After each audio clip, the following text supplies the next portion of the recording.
ഇത് പരാജയമാണെന്ന് ഞങ്ങൾ അംഗീകരിക്കുന്നുണ്ട്. ആ പരാജയത്തിൻ്റെ കാരണങ്ങളെപ്പറ്റി സ്വാഭാവികമായിട്ടും ഞങ്ങൾ പഠിക്കണം. ആ പഠനത്തിൽ ഞങ്ങൾ കമ്മ്യൂണിസ്റ്റുകളായതുകൊണ്ട് തന്നെ സ്വയം വിമർശനത്തിൻ്റെ ആവശ്യകത കൂടുതലുണ്ട്. അത് ഞങ്ങൾ ചെയ്യും. അങ്ങനെ ചെയ്താലേ ഞങ്ങൾ കമ്മ്യൂണിസ്റ്റുകാരാകൂ. ഈ തെരഞ്ഞെടുപ്പ് തോൽവി സംസ്ഥാന സർക്കാരിനെതിരായിട്ടുള്ള ഒരു വിധിയെഴുത്താണെന്ന് താങ്കൾ ശരിയാണ്? അങ്ങനെ വിധി എഴുതണ്ട, അതങ്ങനെ ആകാൻ വഴിയില്ല. പക്ഷേ സംസ്ഥാന ഗവൺമെൻറ്റിനെ പറ്റി ജനങ്ങൾക്കുള്ള ഒരു അഭിപ്രായം കൂടി പറയാൻ അവർ ശ്രമിച്ചിട്ടുണ്ട്. അതൊരു നിഷേധാത്മകമല്ല. ഈ സർക്കാർ ഇടതുപക്ഷ ഗവൺമെൻറ് ആയതുകൊണ്ട് തന്നെ ഇടതുപക്ഷത്തിൻ്റെ എല്ലാ കാലത്തെയും അടിസ്ഥാനമായ അടിത്തറയായ ആത്മാവായ സാധാരണക്കാരുടെ പ്രശ്നങ്ങൾ, പാവങ്ങളുടെ പ്രശ്നങ്ങൾ, അതിലേക്കെല്ലാം കുറച്ചുകൂടെ ഗൗരവമായി ഇടപെടാൻ സർക്കാരിന് സാധിക്കണമെന്ന് ജനങ്ങൾ പ്രതീക്ഷിക്കുന്നുണ്ട്. അതവരുടെ കുറ്റമല്ല, സർക്കാരിൻ്റെയും കുറ്റമല്ല. കേരളത്തിലെ സർക്കാർ ഈ കഴിഞ്ഞ കാലം മുഴുവനും കേന്ദ്രത്തിലെ BJP ഗവൺമെൻറ്റിൻ്റെ ടാർഗറ്റായിരുന്നു. BJP ഗവൺമെൻറ് എല്ലാ അർത്ഥത്തിലും കേരളത്തിലെ LDF ഗവൺമെൻറ്റിനെ സാമ്പത്തികമായി ശ്വാസം മുട്ടിക്കുകയായിരുന്നു. ഞാൻ പറയാൻ ശ്രമിക്കുന്ന വാക്ക് സാമ്പത്തിക ഉപരോധമെന്നാണ്. It was a financial embargo.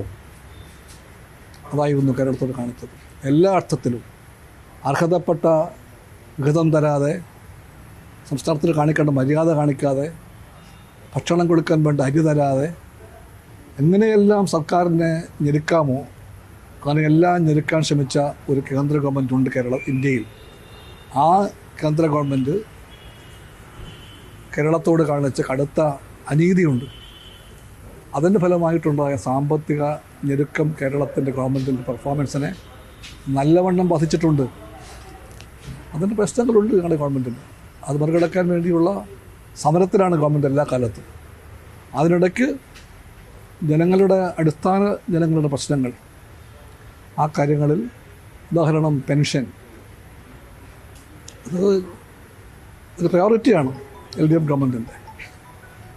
അതുപോലെ തന്നെ സപ്ലൈകോ, മാവേലി സ്റ്റോറുകൾ, ഇതൊക്കെ ഭക്ഷ്യ അവകാശത്തിൻ്റെ പ്രശ്നമാണ്. അത്തരം ചില കാര്യങ്ങളിലെല്ലാം ഈ ഗവൺമെൻറ് അതിൻ്റെ മുൻഗണനാ ക്രമത്തിൽ പരിശോധന ചെയ്യുമെന്ന് ജനം പ്രതീക്ഷിക്കുന്നുണ്ട്. ഞങ്ങളും ആ വഴിക്ക് ചിന്തിക്കണം. ഈ വയനാട്ടിലൊരു ഉപതെരഞ്ഞെടുപ്പ് പ്രതീക്ഷിക്കുന്നുണ്ട്. സ്വാഭാവികമായിട്ട് CPIയുടെ സീറ്റാണ്. കഴിഞ്ഞ തെരഞ്ഞെടുപ്പിലെ പോലെ തന്നെ ഒരു വിജയപ്രതീക്ഷയോടെ തന്നെയായിരിക്കും ഇത്തവണ മത്സരിക്കുക അല്ലേ? എല്ലാ സമരത്തിലും ഞങ്ങൾ പങ്കെടുക്കുന്നത് വിജയ പ്രതീക്ഷയോടുകൂടിയാണ്. വയനാട്ടിൽ മത്സരിക്കാൻ ഞങ്ങൾ പോകുന്നത് തീർച്ചയായിട്ടും അതേ പ്രതീക്ഷയോടെ ആയിരിക്കും.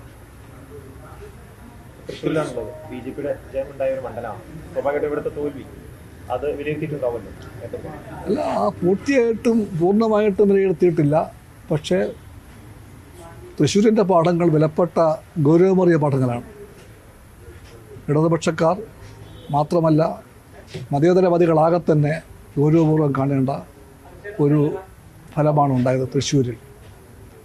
ഈ രാജ്യത്തിൻ്റെ എല്ലാ നല്ല മൂല്യങ്ങളെയും തകർക്കാൻ ശ്രമിക്കുന്ന ഫാസിസ്റ്റ് ആശയത്താൽ നയിക്കപ്പെടുന്ന ഒരു രാഷ്ട്രീയ പാർട്ടി ഈ പ്രബുദ്ധ കേരളത്തിൽ അതിൻ്റെ അക്കൗണ്ട് തുറന്നിരിക്കുന്നു പാർലമെൻറ്റിലേക്ക്.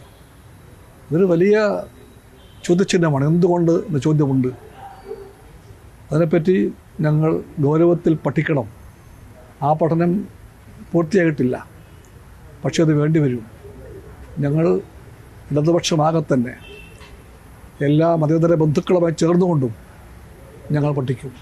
എന്തുകൊണ്ട് ഇതുപോലൊരു പാർട്ടിക്ക് ഈ തൃശ്ശൂരിൽ ഇത്തരം ഒരു വിജയമുണ്ടാക്കാൻ പറ്റിയെന്ന് ഞങ്ങൾക്ക് നല്ല ഉറപ്പുണ്ട്.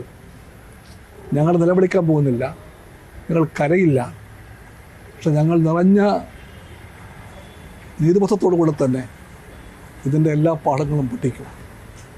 അത് CPI പഠിക്കും, CPM പഠിക്കും, LDF ഓരോ കക്ഷിയും പഠിക്കും. ഞങ്ങൾ ആവശ്യമായിട്ടുള്ള എല്ലാ തിരുത്തലും വരുത്തും.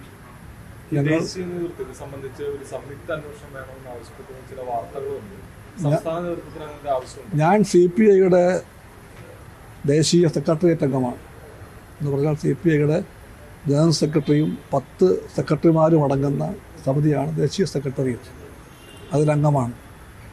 ആ ദേശീയ സെക്രട്ടേറിയറ്റിൻ്റെ ഒരു യോഗത്തിലും സംയുക്ത അന്വേഷണമെന്ന ഒരു വാക്ക് പോലും ഉണ്ടായിട്ടില്ല.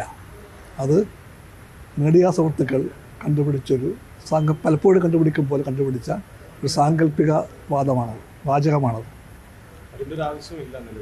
ഇല്ല, അതൊന്നും ഞാൻ പറയുന്നില്ല. ഞങ്ങളും പഠിക്കണം, CPM പഠിക്കണം. ഞങ്ങൾ തമ്മിലുള്ള ബന്ധത്തിൽ ഞങ്ങൾക്ക് എപ്പോഴെല്ലാം ഒരുമിച്ചിരിക്കണോ അപ്പോഴെല്ലാം ഒരുമിച്ചിരിക്കാൻ എല്ലാ തലങ്ങളിലും ആ ബന്ധമുണ്ട്. CPIക്കും CPM ആ സഹോദരി ബന്ധമുണ്ട്. അത് ഞങ്ങൾക്കൊരു മുന്നൊരുക്കത്തിൻ്റെ ആവശ്യമില്ല. അത് തീർച്ചയായിട്ടും തൃശ്ശൂരൊന്നല്ല, കേരളത്തിലാകെ ഈ തെരഞ്ഞെടുപ്പ് കാലം മുഴുവനും ഏറ്റവും അടുത്ത ആരെടുപ്പമുള്ള മുന്നണി ബന്ധമായിരുന്നു. എല്ലാ സ്ഥലങ്ങളിലും LDF ഒറ്റക്കെട്ടായി പോരാടി. CPI-CPM ബന്ധങ്ങളെപ്പറ്റി എവിടെയും ഒരു ചെറിയ മുറുമുറുപ്പ് പോലും ഉണ്ടായിട്ടില്ല. അങ്ങനെ നോക്കിയാൽ ഈ തെരഞ്ഞെടുപ്പിൽ ആ അനുഭവങ്ങളെല്ലാം ഞങ്ങൾ വളരെ ആത്മാർത്ഥമായും അഭിമാനപൂർവ്വം ഉയർത്തിപ്പിടിക്കും. ഞങ്ങൾ നോക്കണം. ഞങ്ങളുടെ ജനവിഭാഗങ്ങളെന്ന് വെച്ചാൽ ആ കൃഷിക്കാർ, തൊഴിലാളികൾ, പാവങ്ങൾ, അവർക്ക് ഞങ്ങളെപ്പറ്റിയുള്ള പ്രതിരക്ഷകളുണ്ട്, സങ്കല്പങ്ങളുണ്ട്, കാത്തിരിപ്പുകളുണ്ട്. അതിനോടെല്ലാം ഞങ്ങൾക്ക് എങ്ങനെ പ്രതികരിക്കാൻ കഴിഞ്ഞുവെന്ന് ഞങ്ങളെല്ലാം നിറഞ്ഞ വിനയത്തോടെ പഠിക്കണം, പരിശോധിക്കണം. ഒരു പരാജയവും അവസാനമല്ല. അതുകൊണ്ട് ഞങ്ങൾക്ക് നല്ല ആത്മവിശ്വാസമുണ്ട്.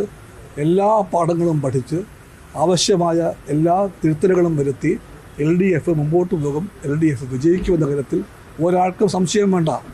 ഇടതുപക്ഷത്തിന് പരാജയത്തോടു കൂടി ഞങ്ങൾ പത്തി മടക്കി അല്ലെങ്കിൽ പടം മടക്കി ഞങ്ങൾ എങ്ങോട്ടും പോകുന്നില്ല. ഞങ്ങൾ ഇവിടെ തന്നെ ഉണ്ടാകും, ജനങ്ങളുടെ കൂടെ ഉണ്ടാകും. ഒരു നേതൃമാറ്റം വേണമെന്ന് CPI വിശ്വസിക്കുന്നുണ്ട് എവിടെ? സർക്കാർ തലത്തിൽ? തീർച്ചയായിട്ടും ഇല്ല.